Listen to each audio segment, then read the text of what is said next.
Breaking news చూస్తాం. తెలంగాణ నూతన ముఖ్యమంత్రిగా ప్రమాణ స్వీకారం చేసిన మరుక్షణం నుంచి ఎన్నికల్లో ఇచ్చిన హామీలపై కాంగ్రెస్ కొత్త సర్కార్ ఫోకస్ చేస్తుంది. ముఖ్యంగా 6 గ్యారెంటీల అమలుపై ప్రత్యేకంగా దృష్టి సారిస్తుంది. ఆ తర్వాత ఎన్నికల్లో ఇచ్చిన మాట ప్రకారం ప్రజాదర్బార్ నిర్వహించాలని సీఎం రేవంత్ రెడ్డి నిర్ణయించారు. ఈ క్రమంలో ఇవాల్టి నుంచి ముఖ్యమంత్రి రేవంత్ రెడ్డి ప్రజాదర్బార్కు ప్రారంభం కానుంది.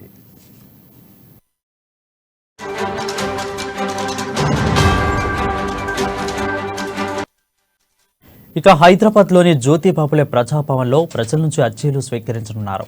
ప్రజల నుంచి నేరుగా సీఎం రేవంత్ రెడ్డి అర్జీలు స్వీకరించనున్నారు. ప్రజా దర్బార్లో డిప్యూటీ సీఎం పట్టి విక్రమార్క పాల్గొంటున్నారు. నేరుగా వారి సమస్యలను విని పరిష్కారానికి కృషి చేస్తామని రేవంత్ రెడ్డి హామీ ఇచ్చారు. ఈ క్రమంలో ప్రజా దర్బార్కు అధికారులు అన్ని ఏర్పాట్లు చేశారు.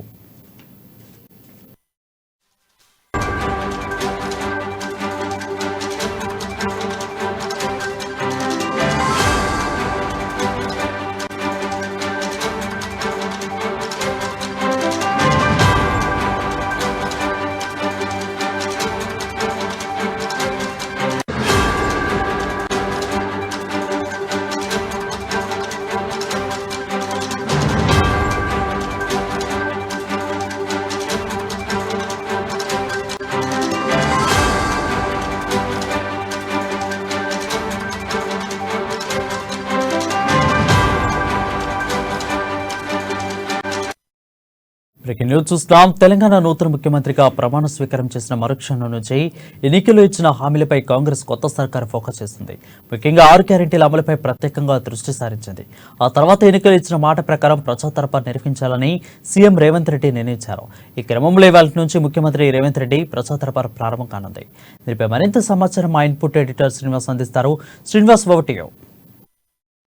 రైట్ వరుణ్, ఏదైతే కాంగ్రెస్ పార్టీ తన మార్పు పరిపాలనను ప్రజల్లోకి తీసుకెళ్లేందుకు ఈ రోజు నుంచి కూడా ముఖ్యమంత్రిగా బాధ్యతలు చేపట్టిన రేవంత్ రెడ్డి ప్రజా దర్బార్ను నిర్వహించబోతున్నారు. ఏదైతే నిన్నటి వరకు ప్రగతి భవన్ పేరుతో ఉన్న ఆ భవనాన్ని మొత్తం కూడా కంచె తీసివేసి నేటి నుంచి బాపురావు పూలే పేరు మీదుగా ప్రజాభవన్ పేరుతో ఈ రోజు ప్రజా దర్బార్ కార్యక్రమం అక్కడ నిర్వహించబోతుంది. అయితే గతంలో ఇక్కడ మాజీ ముఖ్యమంత్రి కేసీఆర్ నివాసం ఉండేది. అదేవిధంగా పూర్తిగా అధికార సమీక్ష కార్యక్రమాలన్నీ కూడా ఇక్కడ నుంచే ఉండేవి. కానీ ఈ రోజు నుంచి కూడా దాన్ని ప్రజాభవన్ కింద మార్చేసి ప్రజల కోసమే ప్రజల దర్బారు పేరిట దీన్ని ముఖ్యమంత్రి రేవంత్ రెడ్డి ఇక్కడ నుంచి ప్రజల సమస్యలు వినబోతున్నారు. ఎందుకంటే గతంలో కూడా చూసాము, ఏదైతే 2004లో రాజశేఖర రెడ్డి ఉమ్మడి ఆంధ్రప్రదేశ్లో రాజశేఖర రెడ్డి అధికారంలోకి వచ్చినప్పుడు ఇక్కడ నుంచే ప్రజా దర్బార్ను నిర్వహించిన దాఖలాలు ఉన్నాయి. కాంగ్రెస్ పార్టీకి ప్రజా దర్బార్ అనేది ఒక మార్క్ రాజకీయం. అంటే ప్రజల్లోకి ప్రజా సమస్యలు తెలుసుకుంటూ వాటి పరిష్కార మార్గాలు చూపుతూ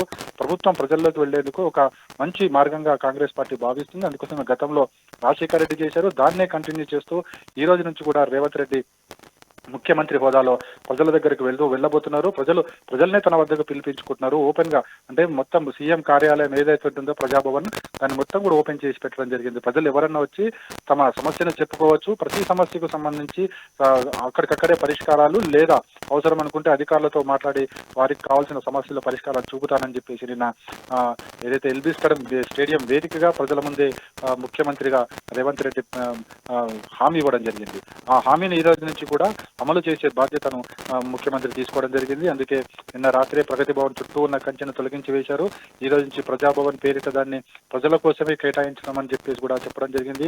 ప్రతి ఒక్కరు ఏ సమస్య ఉన్నా సరే ఖచ్చితంగా పరిష్కారం ఇక్కడ లభిస్తుంది అని చెప్పేసి కూడా చెప్పడం జరిగింది. అయితే ఇక్కడ కొన్ని సాంకేతిక పరమైన అంశాలు, భద్రతాపరమైన అంశాలు ఖచ్చితంగా ఉంటాయి. ఎందుకంటే ముఖ్యమంత్రి కార్యాలయానికి పెద్ద ఎత్తున సమస్యలు చెప్పుకోవడానికి ప్రజలు తరలి వచ్చే అవకాశాన్ని గతంలో కూడా రాజశేఖర రెడ్డి హయాంలో ఇలాగే జరిగింది. కానీ ఆ తర్వాత దాన్ని ఒక నియంత్రణ అంటూ చేసుకుంటూ పోయారు. అంటే నియంత్రణ అంటే ప్రజలు రావచ్చు, కానీ ఒక సమయం అనేది కేటాయిస్తారు. ఎందుకంటే ముఖ్యమంత్రి అనేది రాష్ట్ర మొత్తానికి సంబంధించిన అధికారంలో ఉంటారు కాబట్టి రాష్ట్ర బాధ్యతలన్నీ కూడా ముఖ్యమంత్రి నిర్వహించాలి కాబట్టి ఒక సర్టైన్ సమయాన్ని కేటాయిస్తారు. ఈ రోజు 10 గంటలకు మాత్రము లాంఛనంగా ప్రారంభించబోతున్నారు.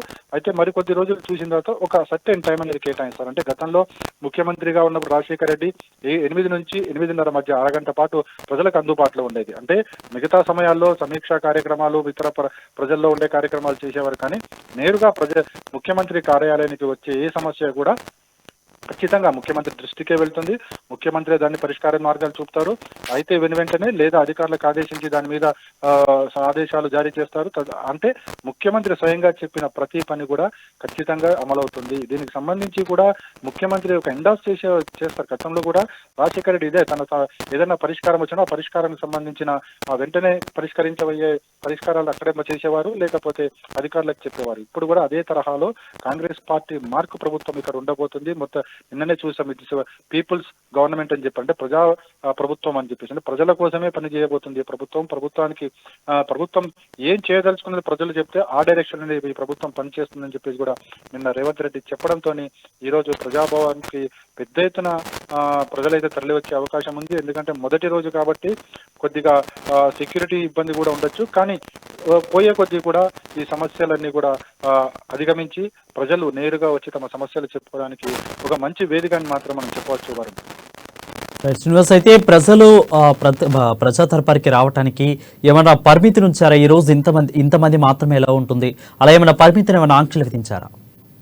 అంటే మొదటి మరి ఇప్పటికీ కూడా సీఎంఓ కార్యాలయం ఏం చేస్తుందో చూడాలి. గత అనుభవాలను దృష్టిలో పెట్టుకుంటుంది. ఎందుకంటే గతంలో కూడా ప్రజా దర్బార్ నిర్వహించారు. మొదట్లో చాలా ఎక్కువగా ప్రజలు వచ్చేవాళ్ళు.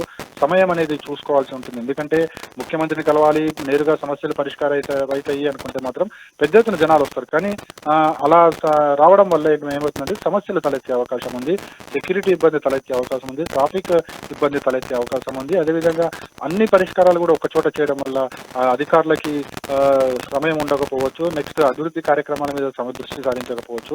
ఇలా సమస్యలు ఉంటాయి. సో ఈ సమస్యలన్నింటినీ కూడా అధిగమించాలంటే ఒక సర్టెన్ టైం, అంటే ఉదయం టైంలో ఒక టైం అనేది పెడతారు. అదేవిధంగా అవసరం అనుకుంటే సాయంత్రం కూడా పెట్టే అవకాశాలు ఉన్నాయి. అంటే ఖచ్చితంగా ఈ ప్రజా దర్బార్ మాత్రం ఉంటుంది. ఈ ప్రజా దర్బార్కి ఒక సమయం అనేది కేటాయించాలి. అంటే మొదట్లో అయితే ఉంటారు కాబట్టి జనాలు పెద్ద ఎత్తున వస్తారు కాబట్టి దానికి కొద్దిగా అనుమతి ఉంటుంది. అదేవిధంగా అక్కడ సమస్యలు కూడా తలెత్తే అవకాశం ఉంటుంది. కానీ పోను కొద్ది ప్రభుత్వం కూడా ముఖ్యమంత్రి కార్యాలయం కూడా దీనికి ఒక టైం అనేది కేటాయిస్తుంది. అంటే అరగంట కేటాయిస్తుందా, గంట కేటాయిస్తుందా, అది కూడా ఉదయమా సాయంత్రమా, ఉదయం అయితే ఏ సమయంలో, సాయంత్రం అయితే ఏ సమయంలో అనేది చెబుతారు. సో అది కూడా వారంలో ఎన్ని రోజులు అనేది కూడా అక్కడ స్పష్టంగా పేర్కొంటారు. ఆ సమయంలో ఎవరు వచ్చినా సరే, ఎంతటి వారు వచ్చినా సరే అందరినీ కూడా ప్రజా దర్బార్లోకి తీసుకుంటారు. ఒక పక్కగా ప్రజలకు సంబంధించి కుర్చీలు వేస్తారు. సమస్యలు చెప్పుకోవడానికి వచ్చిన వాళ్ళు అందరూ కుర్చీలో కూర్చోవచ్చు. ముఖ్యమంత్రి నేరుగా వాళ్ళ దగ్గరకు వస్తారు. వారి సమస్యలను కావచ్చు, అర్జీలు కావచ్చు, అవన్నీ తీసుకుంటారు. తీసుకున్న తర్వాత దాని సమస్య ఏ సమస్య అని అడిగి తెలుసుకుంటారు. ఒకవేళ ఆ సమస్య వెంటనే పరిష్కారం అయ్యేది సమస్య అయితే అక్కడ పక్కకే ఉన్న అధికారులు ఉంటారు. అందరూ కూడా అన్ని శాఖలకు సంబంధించిన అధికారులు అక్కడ ఆ శాఖ అధికారులతో ఈ సమస్యను పరిష్కరించమని చెప్పేసి ముఖ్యమంత్రి ఎండాస్ చేస్తూ అక్కడ వచ్చే అర్జీల మీద సంతకాలు చేస్తారంటే అలాంటివన్నీ కూడా వెంటనే జరిగిపోతాయి. అంటే ముఖ్యమంత్రి ఆదేశాలు జారీ చేశారా, చెప్పారా, వెంటనే ఆ పని జరిగిపోతుంది.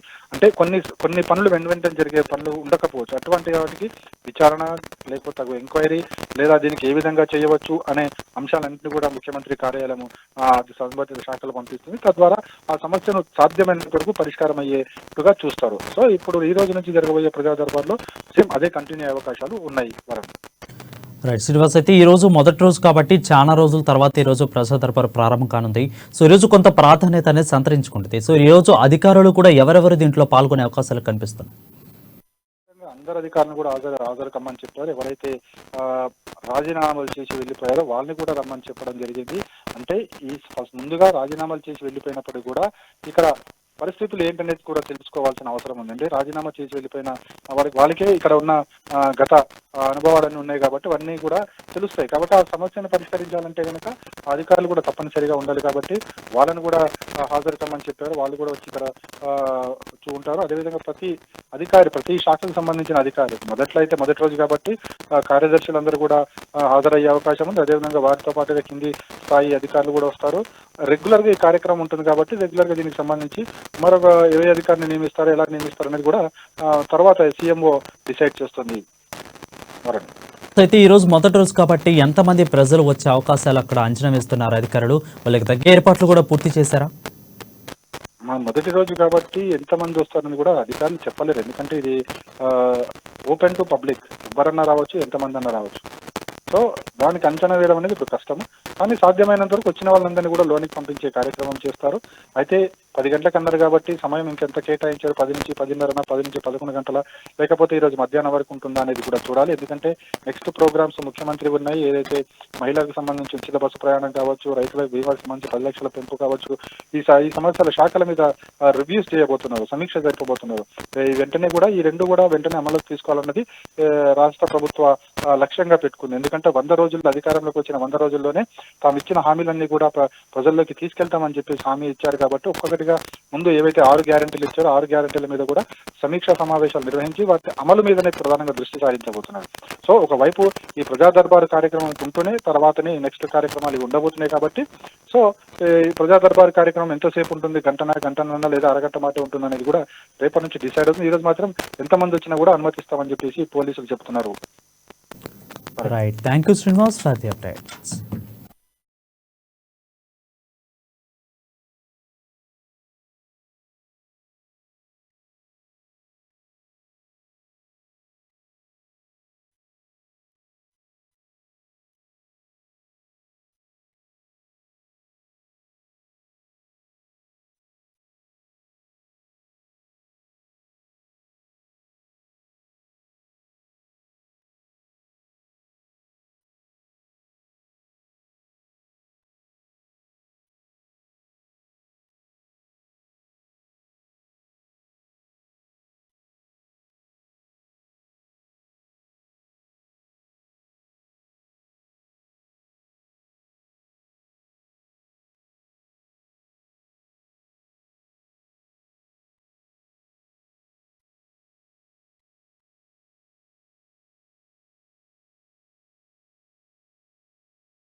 తెలంగాణ నూతన ముఖ్యమంత్రిగా ప్రమాణ స్వీకారం చేసిన మరుక్షణం నుంచే ఎన్నికలు ఇచ్చిన హామీలపై కాంగ్రెస్ కొత్త సర్కార్ ఫోకస్ చేస్తుంది. ముఖ్యంగా 6 గ్యారెంటీల అమలుపై ప్రత్యేకంగా దృష్టి సారిస్తుంది. ఆ తర్వాత ఎన్నికలు ఇచ్చిన మాట ప్రకారం ప్రజా దర్బార్ నిర్వహించాలని సీఎం రేవంత్ రెడ్డి నిర్ణయించారు. ఈ క్రమంలో ఇవాళ నుంచి ముఖ్యమంత్రి రేవంత్ రెడ్డి ప్రజా దర్బార్ ప్రారంభం కానుంది.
ఇక హైదరాబాద్ లోని జ్యోతి బాపులే ప్రజాభవన్లో ప్రజల నుంచి అర్జీలు స్వీకరించనున్నారు.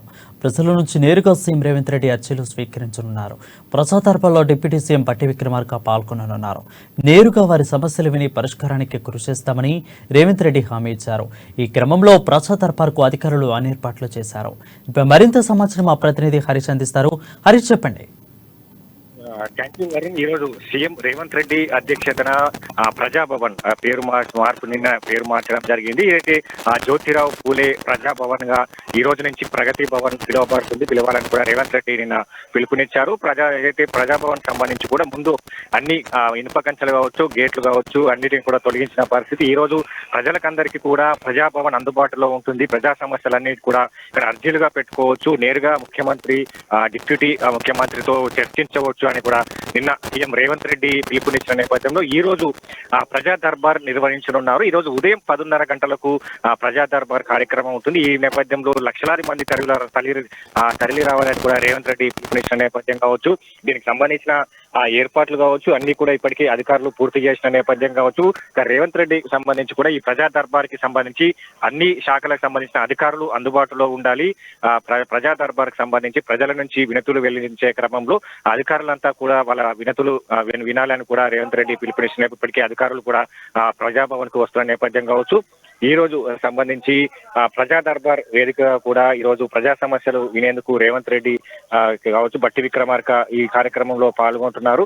ప్రధానంగా దీనికి సంబంధించి ఈ రోజు ప్రత్యేకంగా నిన్న సంబంధించిన 6 గ్యారెంటీలు 2 అంశాలను కూడా రేవంత్ రెడ్డి కావచ్చు కేబినెట్ భేటీ తర్వాత వాటి నిర్ణయం తీసుకున్నారు. ఏదైతే మహిళలకు సంబంధించి ఉచిత బస్సు ప్రయాణం కావచ్చు, ఆరోగ్యశ్రీ సంబంధించిన 10 లక్షల బీమా సౌకర్యాన్ని కల్పిస్తూ కూడా నిన్న నిర్ణయం తీసుకుంది. ఈ రోజు సంబంధించి ఏదైతే 200 యూనిట్లకు సంబంధించిన కరెంటు బిల్లు ఏదైతే ఉందో దానికి సంబంధించిన మాఫీ దానిపైన కూడా ఈ రోజు ప్రత్యేకంగా ఈ ప్రజా దర్బార్ తర్వాత ఏదైతే ట్రాన్స్కో కావచ్చు, జెన్కో కావచ్చు, ఇక విద్యుత్ శాఖ ఉన్నతాధికారులతో రేవంత్ రెడ్డి ఆ భేటీ ఉంటుంది. ఇప్పటికీ గత ప్రభుత్వంలో జరిగిన అవకతవకలకు సంబంధించిన అన్ని శాఖల అధికారులు తనకు ఏదైతే ఆ డేటా కావాలి, అన్ని శాఖలకు సంబంధించిన ఆర్థిక లావాదేవీలకు సంబంధించిన పూర్తిగా డేటా ఇవ్వాలని కూడా రేవంత్ రెడ్డి కోరిన నేపథ్యంలో ఈ రోజు ఆ ప్రజా దర్బార్ సంబంధించి ప్రజల నుంచి ఎలాంటి వినతులు వస్తాయి, ప్రజలు ఏం కోరుకుంటున్నారు, ఈ గత ప్రభుత్వంలో 10 కాలంలో కూడా ప్రజలకు జరిగిన సమస్యలు కావచ్చు, ప్రజల ఎదుర్కొన్న సమస్యలు కావచ్చు, వీటన్నిటిని ఈ రోజు రేవంత్ రెడ్డికి వినవించే అవకాశం ఉన్నది. కాబట్టి ఇక పెద్ద ఎత్తున దీనికి సంబంధించిన ఏర్పాట్లు కొనసాగుతున్నాయి. అందరినీ కూడా ప్రజలందరినీ కూడా సామాన్య ప్రజలందరినీ కూడా లోపలికి వచ్చే విధంగా కూడా ఏర్పాట్లు జరిగాయి. ఇక్కడ భద్రతాపరమైన ఆ చర్యలు కూడా తీసుకున్న నేపథ్యం కావచ్చు, అందరికీ ఈ రోజు నుంచి ప్రజాభవన్ అందుబాటులో ఉంటున్న నేపథ్యం కావచ్చు, ప్రజా దర్బార్ సంబంధించి వీక్లీ వన్స్ అంటే వారానికి ఒక రోజు నిర్వహించే విధంగా కూడా ఇప్పటికీ ఆ ప్రభుత్వం నిర్ణయం తీసుకుంది. కాబట్టి ఈ రోజు ప్రజా దర్బార్ జరుగుతుంది. మరో వారం ప్రజా దర్బార్ సంబంధించి ఏ తేదీన నిర్వహిస్తారు, ఏ వారంలో నిర్వహిస్తారు పైన కూడా ఈ రోజు ఒక స్పష్టత వచ్చే అవకాశం అయితే ఉంది. Thank you Harish for the updates.